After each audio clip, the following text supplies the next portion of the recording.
Welcome to another episode of the Trend Show. Really excited to have a very interesting guest. So Adelaide is one of our clients within CJ Coaching, works with Jay to have phenomenal results. But she's also a brain coach. She's got a very interesting background and backstory to tell. So we're going to go through exactly how she helps you achieve high performance with your brain, what you think, so you can see better results in life, and also in terms of how you can remove limiting beliefs and deal with emotional eating. The first thing I wanted to ask you, Alex, is in regards to what you mentioned about having like chronic fatigue when you were late teens, early 20s. What triggered that for you? I think it was a combination of a lot of things. So looking back and like kind of working with Jade as well, it's been quite interesting. So you can definitely see that going to boarding school, definitely having a limiting relationship with food. So I think that didn't help. I was bullied at boarding school. I then went traveling and I picked up a few parasites and chronic infection, which went undiagnosed for a year and a half. And it just ground my body into the ground. So it was a combination of different factors that triggered the severe chronic fatigue syndrome for me. And at what point did you realize something wasn't quite right and you sought medical advice? That's a great question. I've not really thought about that. It was such a long time ago. It was probably my mother who pushed me to see someone. It did kind of start manifesting in lots of different ways. So for me, especially as during my childhood, I had gut and bladder issues as well. And during this time period, the chronic fatigue syndrome kind of emphasized those issues. So I ended up in hospital a few times actually. Overnight, and they didn't really know what was wrong, both in India, UK, and Africa. So it was kind of an interesting experience, especially in India. So that's when I came back to the UK, I was like, something's really not right. And we started to find out, well, what could it be? But blood tests were pretty much coming back normal, but my health was deteriorating quite rapidly. And it was just not having energy to do anything. I didn't understand that. Why do I need to sleep hours and hours a day, but still wake up feeling really exhausted? And it's not, it's a very strange kind of tiredness. It's not one where, maybe you worked out super hard and the next day you need an extra recovery day, or if you've been partying really hard and you feel like hungover the next day. It's a fatigue that's really in your bones. And it's just like brushing your teeth can feel like running a marathon. It's really bizarre. And that's when it was like, this isn't normal, but there was nothing coming up in the results. The doctors wouldn't believe me. It was really strange. Or they would be like, oh, it's depression, or it's something, maybe it's a thyroid issue, but none of the results were really that conclusive. And so we really had to push for a diagnosis. And it was actually through nutritionists that we found out about the parasites. And it was through a bladder expert that we found out about the infection. And even once those things were cured, the health still was nosediving. And that's when we went to the top doctor for ME, because we're like, all the symptoms fitted. And that's when I was told, okay, yep, you have severe chronic fatigue syndrome or ME. You'll have it for the rest of your life. It's going to get worse. There's nothing we can do. Good luck. And it was quite not like emotionally traumatic in a way, because you thought like this guy would have the answers, but he didn't have any answers. It was quite extraordinary. So that's when I decided, I have to take what little energy I have and pour it into recovery, because I wanted to go on adventures. I wanted to go to the Arctic and Antarctic. I wasn't going to let this stop me. And so I tried lots of different therapies and different treatments, and nothing really had a lasting impact, if it even had an impact. And then one day, it was a week, and 3 or 4 people were like, Adelaide, have you done the lightning process? And I said, no, what is the lightning process? And it turned out it's a 3-day program, and they teach you how to rewire your brain. So your brain is plastic. It changes, grows, and develops as a result of how you use it. And you can accelerate that process using specialized brain training strategies. And in these 3 days, they help you to spot when you're going into stuckness. So when you're doing something that is unhelpful, that is no longer serving you in your life, they teach you to spot those unconscious programs that are sending you into that stuckness. And then they teach you how to activate and fire and wire together the neuropathways that will get you the results you want. And because the brain can't tell the difference between what's real and what's imaginary, you're able to use a very deep and a very different kind of visualization that often you see in, for example, the sports industry, to trick your brain into thinking, hey, you've always been doing the response you've wanted to do. You've always been kind of the best version of yourself. And because you're able to trick the brain into that, you're able to trick the brain into rebuilding itself within seconds and minutes. And within 3 days, I had fully recovered, and suddenly I was able to do CrossFit. I traveled and worked all over the world, and was really experiencing a state of being I'd never experienced before. So it was mind-blowing. And for my parents, seeing this person go from being barely able to get out of bed to suddenly walking 10 miles was quite a shock. And you really had to kind of reprogram the brain as well and re-educate those around you that you didn't have to worry about overdoing it anymore, and you could do whatever you wanted. Do you believe there's a lot of people who are walking around chronically stressed and fatigued all the time, they don't realize? It's a great question. I have a few clients, and we were thinking sometimes the symptoms, for example, binge eating, is coming from being an underlying version of chronic stress, and as if the body's kind of recalibrated itself to deal with the stress. And it's like, oh, like I don't feel stress, but you almost don't feel stress because you're so used to doing this high level of stress. And it's like those, like I live in Norway, and they're big coffee drinkers. They're like, I can drink caffeine at 8 p.m. and it doesn't affect me. Whereas I had to stop drinking it at 3 p.m. And it's as if you've drunk so much caffeine, the body has now got used to that level and it can handle it at greater quantities. And it's a bit like that, I feel, with stress in some of my clients. They don't realize they're chronically stressed because they're so used to doing that level. And they've almost forgotten what it feels like to feel a real deep sense of wholeness, oneness with oneself, and calmness. I always think that when you get sick or you don't feel that good, this is how most people feel. And the reality is most people don't know how great it feels to feel great because they've never been in great health or been physically strong or fit. So they don't know what they don't know, and they're just used to feeling like shit and presuming that's normal. And that's a sad reality. And I think where a lot of people have a bit of a limiting belief. Now, I know one of the things that you said that you have a lot of people with this in terms of like removing limiting identities and beliefs that stops people from saying like transforming their body or their life or business or whatever. What would you say is the first starting point that you look at when you work with people in that respect? So the first thing I'm always working with people on is language. So it's really interesting that you say that a lot of people are walking around not realizing that they can live the next level, you know?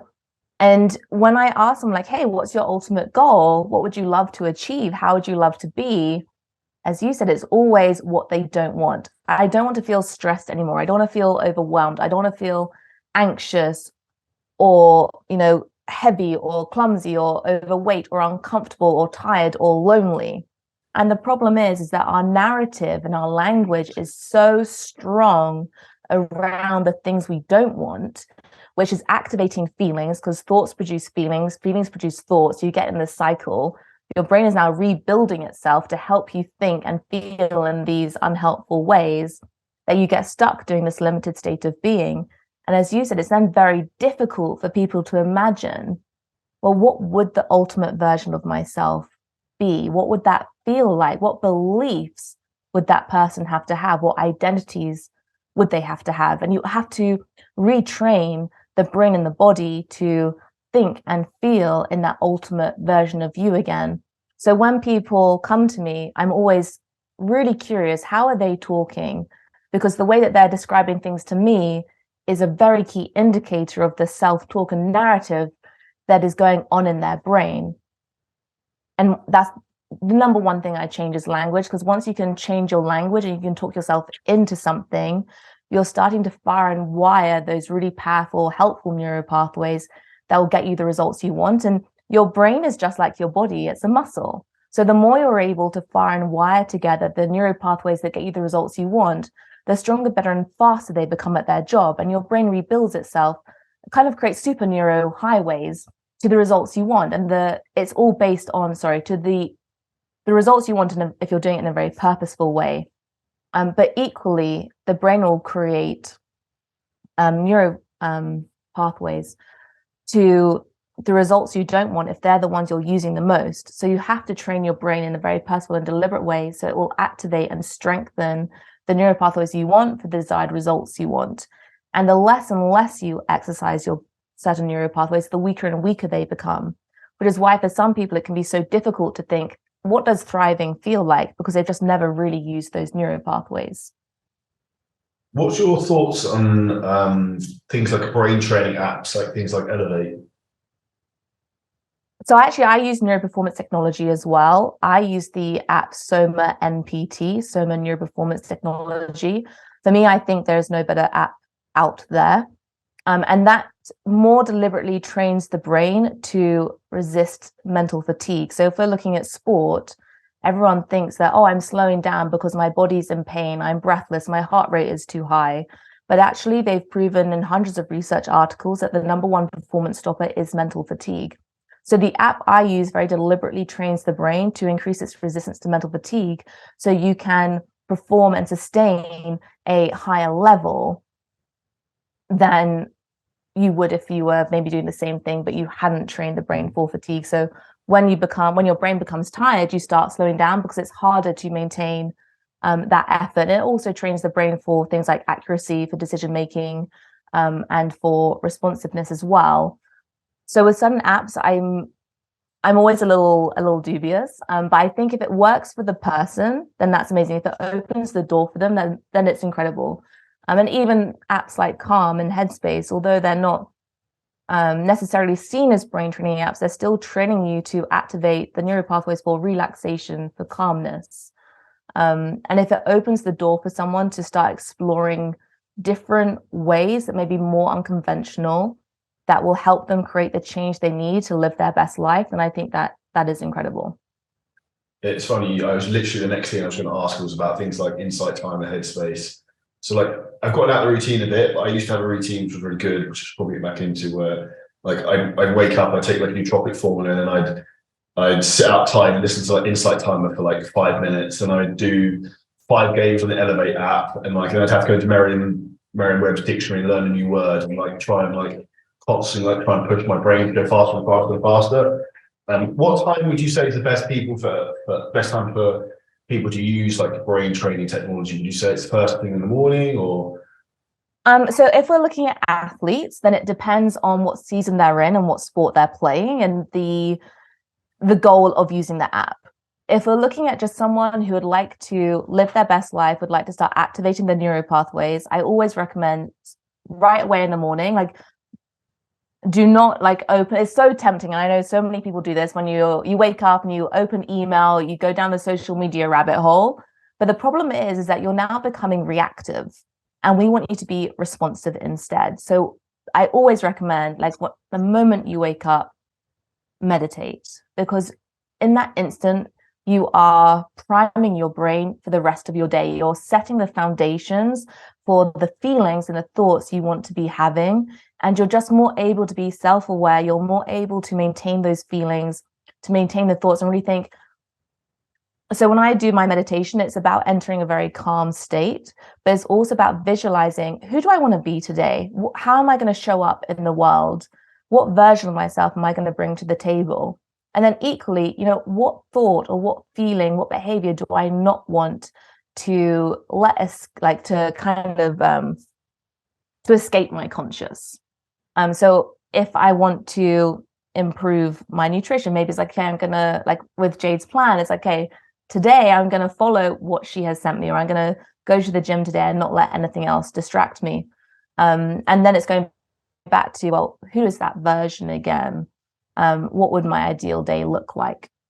So I really like doing meditation in that way because you're really priming your brain to show up as the best version of yourself. And because the brain can't tell the difference between what's real and imaginary, when you visualize yourself going through your day in the best way possible, you're putting feelings into that, you're effectively creating a memory, which is incredibly powerful. So then when you come to work, and maybe a situation comes up that used to cause you stress, and you're like, well, I'm going to react in a really calm and collected way instead. And the brain goes back to that visualization and helps you respond in that way. And then I like to do meditation before I go to bed, just to calm the mind, clear it out. And again, kind of visualize, who am I going to be today? Well, tomorrow. And that's what I really love to do. I really actually like, although I'm a mental coach, I really don't like listening to my meditations. I love Joe Dispenza for this kind of stuff. If I want to go more down the spiritual route, then I really like Pura Rasa on Insight Timer. And they tend to be my go-to ones. Depending how I'm feeling. If I'm really tired, then I'll go more spiritual. But if I'm feeling more energized, then I'm always thinking, who is that version of myself that I'd like to bring more and more into my reality? Something I think of a lot, and a lot of people don't have perspective, is that in particular like social media and external stimulus, like your thoughts aren't really your own thoughts. Your thoughts are put in your head based upon what you see on your phone, you wake up in the morning, what someone says to you, which is why I actually think like periods of like semi-isolation are very important to like clear your head. So for example, I went away to the Maldives for like 4 days, didn't have the phone on, didn't look at anything. I read 6 books in 4 days. And I've never felt better, like mentally sharp and clear, and like the shit in your head has gone. What's your opinion on things like that and people's brains being like almost altered by the illusion of social media, I guess? It's really interesting. So I actually just posted about this on social media because I was with my friend. So I love doing those kind of practices. And I think it's really important that we put time aside as much as we can. For some, it could be 5 minutes. For myself, I'm lucky. I can put time aside hours a day to just, as you said, just to clear the mind. And one of my favorite practices that I've been doing this winter is ice bathing. And on Friday, we were able to kind of play around. It was boiling outside. Well, 15 degrees, but that's hot in Norway. And we were in the icy water. And I was like, you can do some really cool videos and images with like when you're flicking well, not necessarily men, but for women with long hair, we can like flick our hair and it looks really cool. And my friend was like, Adelaide, like you're like, be sexier. So we got like this kind of like Baywatch kind of image. And thanks to Jade, I've always loved my body, but now I'm like really love it. And it was super fun. So we're doing that and it looks incredible. But I could have easily shown on social media just that, like after like 10 tries, getting like the perfect one. But there was times when I snorted water where like my hair just like flopped all onto my face. So there's all of these kind of failure moments, and which are real though. So I posted that on social media as like a funny thing of like Instagram versus reality. But it's really important that we think about what content are we consuming. And I did a poll and I was like, does social media content make you feel good, or does it make you feel bad? Does it make you feel negative? And I think when I last looked, like 60% was saying it made them feel really negative. And it's really important that we think, just as you teach your clients and you've taught me, that you've really got to think about what food am I consuming into my body? At the same time, what am I consuming in my brain? Because we wouldn't eat junk food all day, every day, but we happily scroll through social media and feel bad and feed our brain, as you said, these really unhelpful thoughts that actually aren't ours.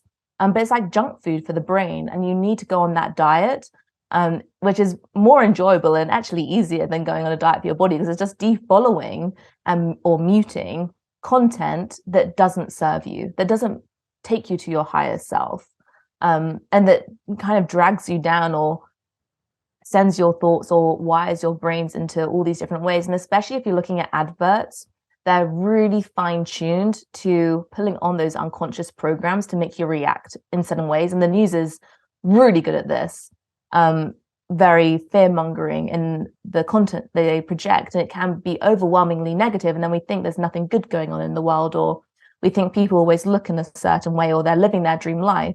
But it's like when you have a glacier and you're only seeing a few percentage of like everything below it. So it's really important that you use content that's going to help you live your dream life, and you consume it in a very conscious way. It's funny you say that, because I was saying to someone yesterday, I like social media less and less every day. The only content I actually like, and I like really making, is podcasts, because I like conversations and I like learning. Whereas you don't, like, particular way social media is now, everything's like short form videos, and that's what everyone likes. Like in a 15-second video, you don't learn anything. Like, that's just the reality.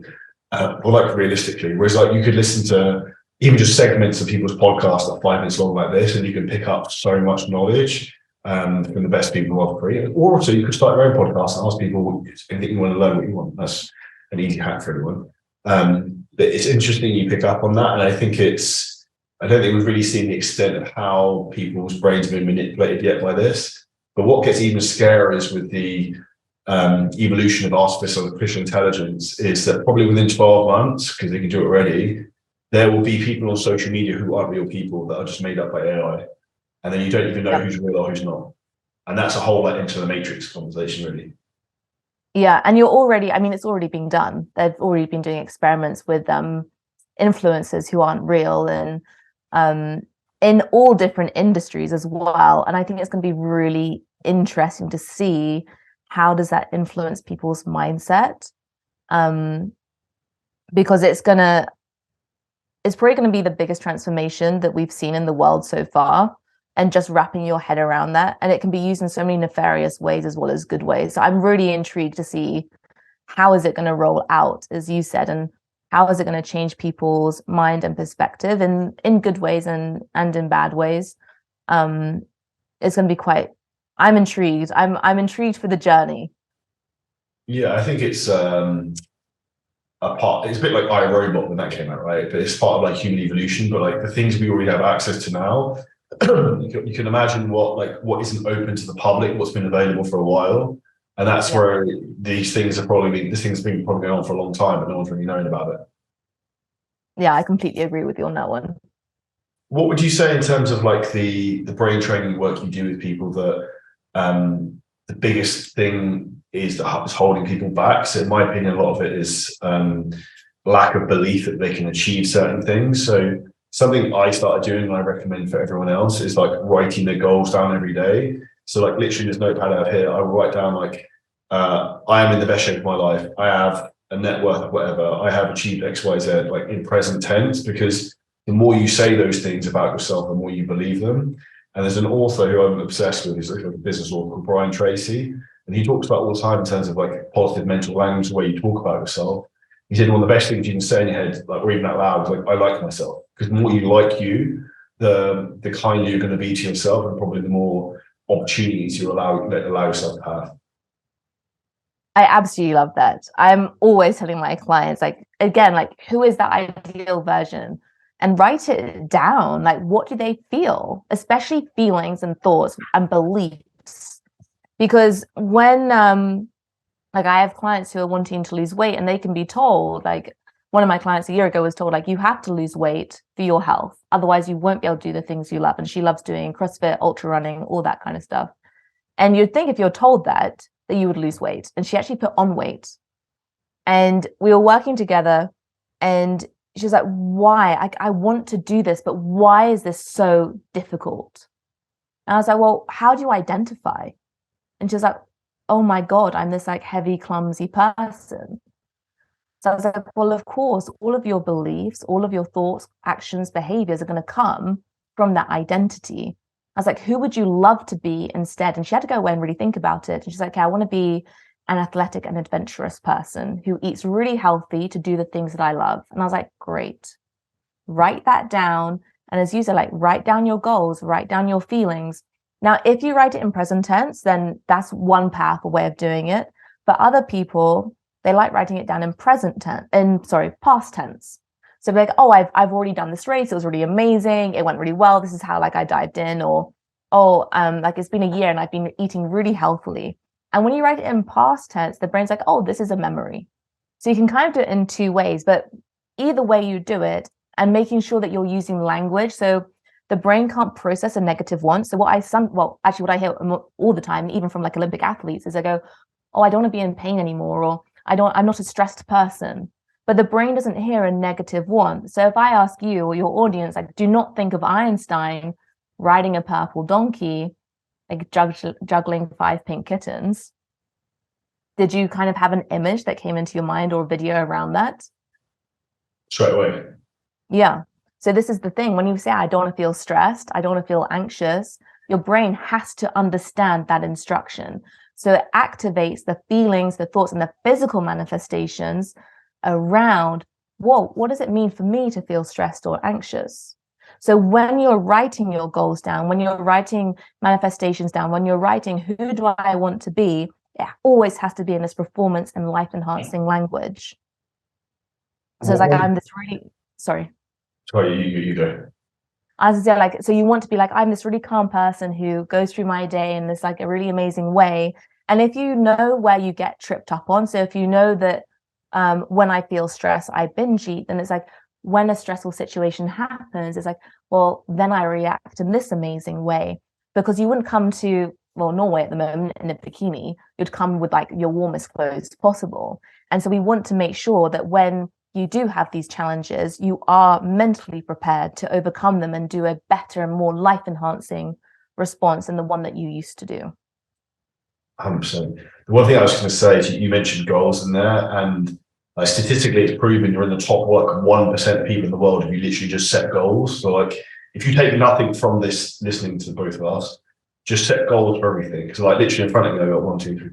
I got 5 sticky notes on my computer screen with different goals for my business stuff, personal stuff, fitness stuff. Yeah. And then I'm a big believer in terms of like having positive language around you. So like the middle of my computer screen, a big pink sticky note that says like, be exceptional to be average. So like try and constantly like push the envelope of like where your standards are. And actually one of the things I'd say personally for me moving to Dubai made a big difference was that everyone's standards of what's expected from you in terms of physically, professionally, or whatever is much higher, and then you rise to standards around you. And I think that's why it's so important to put yourself in an environment like that. Even like, say, for example, you Adelaide, in terms of like getting in great shape, working with Jade and seeing other people doing on the same mission, it helps you a lot because you don't feel like you're in it on your own.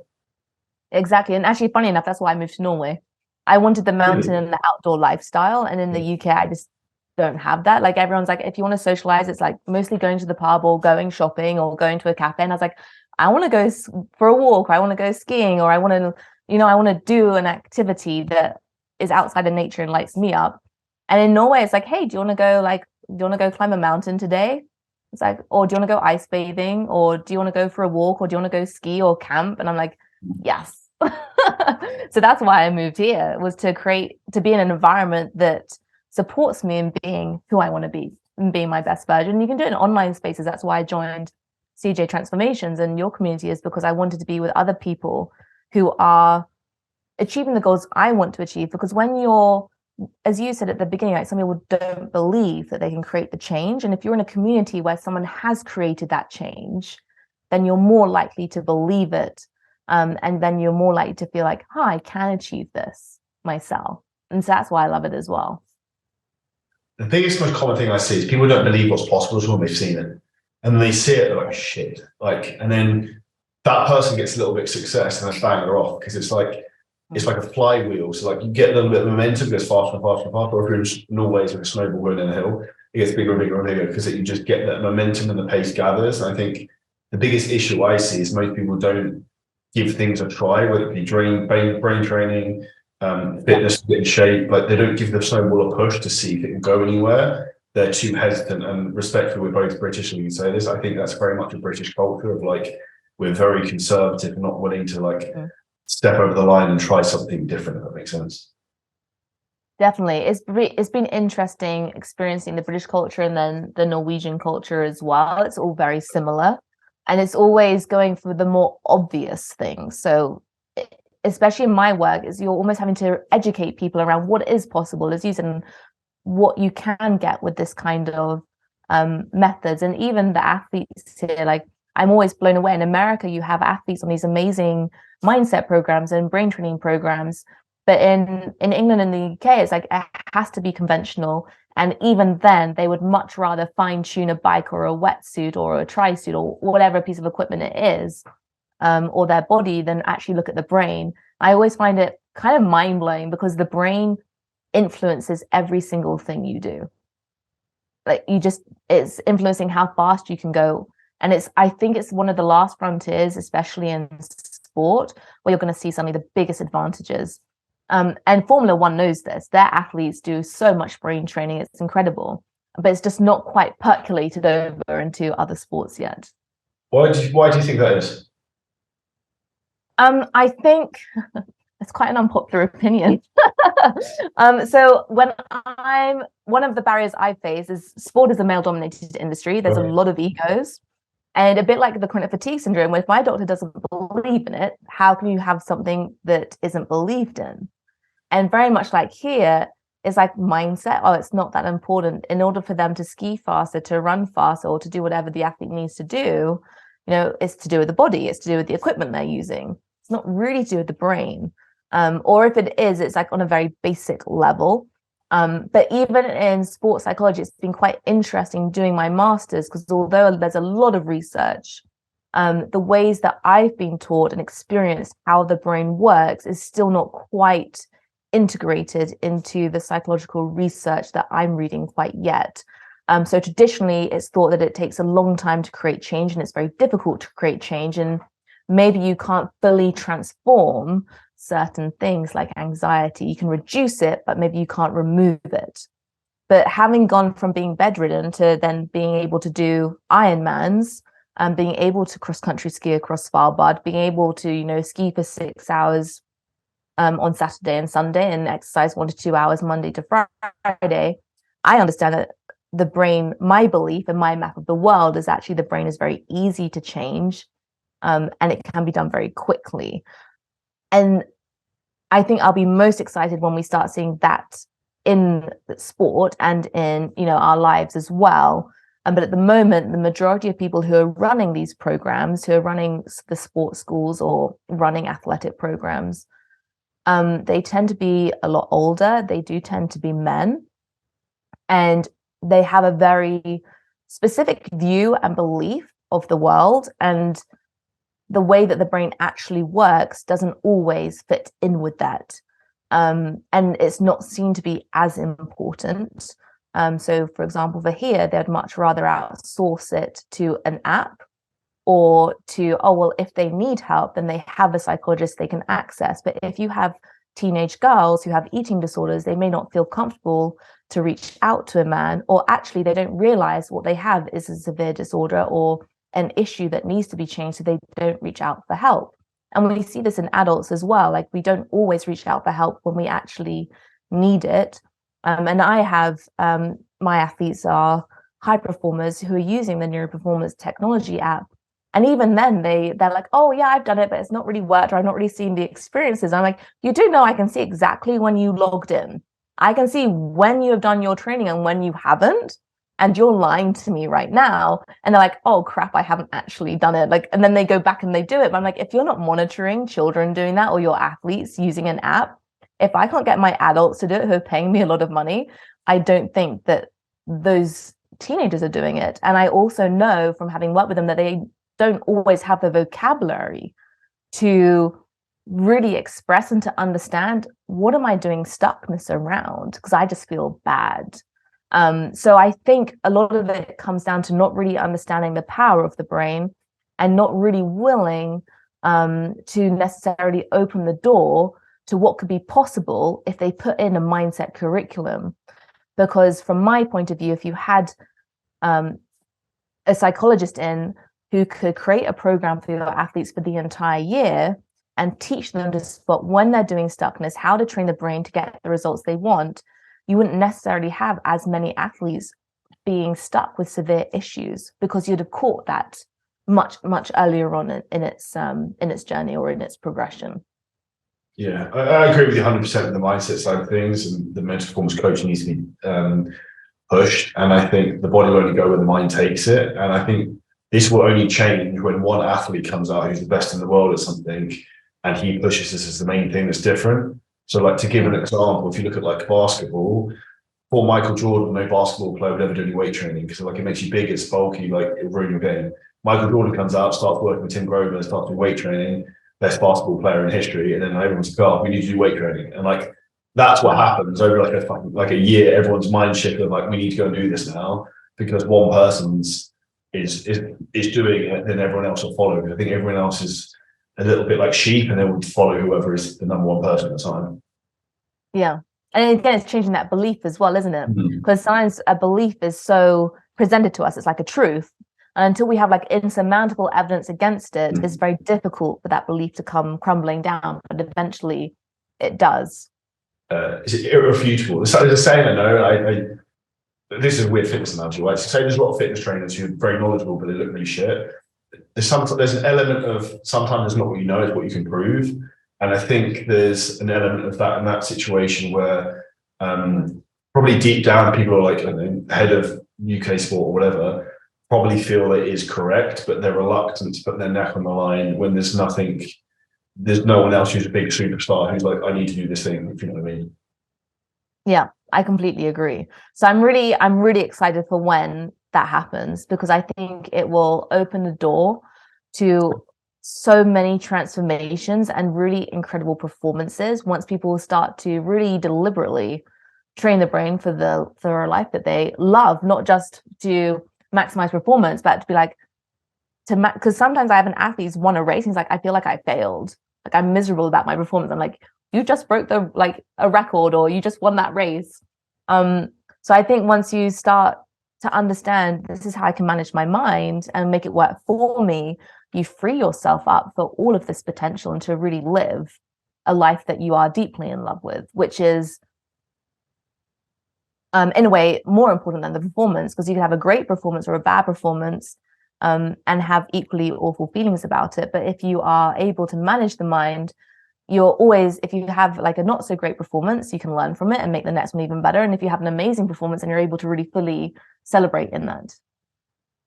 Agreed. To finish up, if someone in the audience listen to this, what's the one thing they should do tomorrow they should take away that's the easiest thing for them to implement that's going to have the biggest outcome for them? That's a really great question. I think in order to go where you want to go, you need to know where that is. So if we want to become the best version of ourselves, well, what does that look like, feel like? What identity do I need to have? What belief do I need to have? And as you said, write it down, read it every day.